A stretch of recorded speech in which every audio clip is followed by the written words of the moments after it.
ஸ்ரீராமச்சந்திர பரபிரம்மணே நமஹ. சுமந்திரர் கைகேயியை பார்த்து பேசுகிறார். மூத்த மகன்தான் அரசுரிமை பெறுவான்ற வழக்கத்தையே நீங்கள் மாற்ற முனைஞ்சிருக்கீங்க.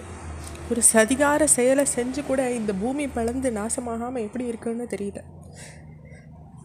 மாமரத்தை வெட்டி சாய்ச்சிட்டு அதுக்கு பதிலாக ஒரு வேப்ப மரத்தை பால் ஊற்றி வளர்த்தா என்ன பயன் உண்டாகும்? வேப்ப மரத்துலேருந்து தேன் ஒழுக போகிறதா அப்படின்னு கேட்பா. உங்கள் குணம் அது போல தான். வியப்பானது இல்லை. உங்கள் தாயார் எப்படியோ அப்படி தானே நீங்களும் இருக்க முடியும். உங்கள் தாயாரினுடைய குணத்தை நாங்கள் எல்லாரும் கேட்டு அறிஞ்சிருக்கோம் அப்படின்னு சொல்லி சுமந்திரர் கேகேய மன்னனின் மனைவியான கைகேயினுடைய தாயாரை பற்றின ஒரு வரலாற்றை சொல்ல தொடங்குறார். உங்கள் தந்தைக்கு ஒரு புண்ணியசீலர் ஒரு வரத்தை அளிச்சிருந்தார். எல்லா பிராணிகளும் பேசுகிறத புரிஞ்சு கொள்கிற திறன் அந்த வரத்தினால உங்கள் தந்தைக்கு கிடைச்சிது. ஒரு நாள் அவர் படுத்துட்டு இருக்கும்போது ஒரு எறும்பு பேசினதை கேட்டு அவர் சிரித்தார். அதை பார்த்து கோபம் கொண்ட உங்கள் தாயார் சந்தேகம் கொண்டுட்டு சிரித்த காரணத்தை சொல்லுமாறு கணவனை கேட்குறாங்க. நான் பெற்ற வரத்தின்படி இந்த ரகசியத்தை எல்லாம் நான் வெளியில் சொல்லக்கூடாது, அப்படி சொன்னால் அந்த வினாடியே எனக்கு மரணம் நேரிடும்னு விளக்குறார். ஆனால் உங்கள் தாயாரோ தான் கணவனை பார்த்து சத்த கூட கூச்சம் இல்லாத, நீர் வாழ்ந்தாலும் சரி இறந்தாலும் சரி சிரித்த காரணத்தை எனக்கு சொல்லத்தான் வேணும்னு பிடிவாதம் பிடிச்சி பலவிதமாக மிரட்டுறாங்க. அவளுடைய கணவரான அந்த கேகேய மன்னர் வரமளிச்ச புண்ணியசீலர் போய் அணுகிறார். என்ன செய்யறதுன்னு கேட்குறாரு. அவர், உன் மனைவி விஷம் குடித்து சாகட்டும், கத்தியினால் குத்திண்டு கூட இறக்கட்டும், ரகசியத்தை நீ வெளியிடாதேன்னு சொல்கிறார். உங்கள் தந்தையும் இதை மனசில் வச்சுட்டு உங்கள் தாயை கைவிட்டார். அதன் பிறகு உங்கள் தந்தையினுடைய வாழ்க்கை சிறப்பாக அமைஞ்சுது. இப்போ உங்கள் தாயை போலவே செய்கிற காரியத்தில் தீமையை பற்றி கவலை இல்லாமல் நீங்களும் செய்யப்படுறீங்க. பிள்ளைகள் தகப்பனை கொள்வார்கள், பெண்கள் தாயை கொள்வாங்க. ஆனால் வழங்குற பழமொழியை இப்போ நான் உண்மைன்றதை உங்கள் மூலமாக தான் உணர்ந்துக்கிறேன். கைகேயி தாயார் சம்மந்தப்பட்ட இந்த நிகழ்ச்சியை விவரித்த சுமந்திரர் மேலும் சொல்கிறார். தந்தையை விட்டு பிரிஞ்சுட்டு ராமர் காட்டுக்கு போனாக்கா உங்களுக்கு என்றைக்கும் அழியாத அவப்பேர் உண்டாக போகிறது. மனக்கொதிப்பை திறந்துட்டு ராமருடைய பட்டாபிஷேகத்துக்கு வழி பண்ணுங்க. இந்திரனை ஒத்த கணவனுக்கு தீமை செய்யாதீங்கன்னு சொல்லி சுமந்திரர் கடுமையாக பேசுகிறார் கைகேயை பார்த்து. ஆனால் இவ்வளோ கடுமையாக பேசியும் கைகேயை சித்த கூட மனசு கலங்கலை. வெக்கத்தாலோ பயத்தாலோ தயக்கத்தாலோ கூட அவளுடைய முகம் பாதிக்கப்படலை.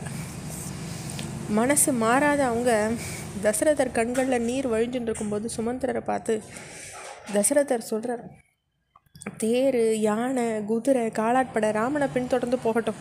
கடைகள் விரித்து வர்த்தகத்தை பெருக்கிற தன்னுடைய வணிகர்கள் தங்கள் செல்வங்களோட ராமனுக்கு துணையாக போட்டோம்.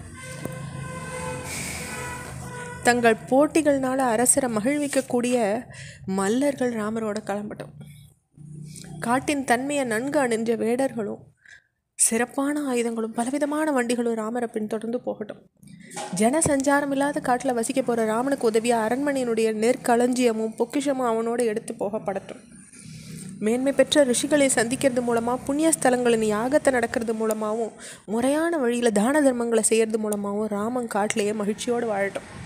பெருந்தோள் கொண்ட பரதன் அயோத்தி ஆளுன்னு இருக்கிறச்சே காட்டில் வாழ போகிற ராமன் களிப்போடு இருக்கிறதுக்காக எல்லா வசதிகளும் அவனுக்கு செய்து தரப்படட்டும்னு தசரதர் உத்தரவிடுறார்.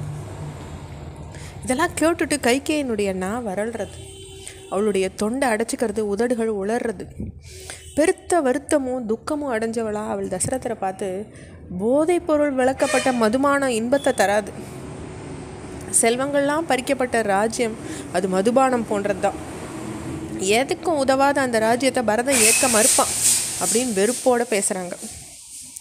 சித்த கூட கூச்சம் இல்லாமல் இப்படி கொடுமையான வார்த்தைகளை பேசின கைகேயை பார்த்து தசரதர் சொல்கிறார், கொடியவளே, தரங்கெட்டவளே, தாங்க முடியாத பாரத்தை என் மேலே சுமத்திட்டேன். தாங்க முடியாத உன்னுடைய கொடுமையை தாங்கிட்டு அதை நான் நிறைவேற்றும் போது ஏன் குறுக்கிட்டு என்னை சவுக்கால் அடிக்கிறேன்? ராமனை காட்டுக்கு அனுப்புமாறு நீ வரம் கேட்டபோது அவனோட எது எடுத்து செல்லப்படலாம், எது எடுத்து செல்லப்படக்கூடாதுன்னு நிபந்தனை எதுவுமே நீ விதிக்கலையே. இப்போ ஏன் ஆட்சேபனை எழுப்புற?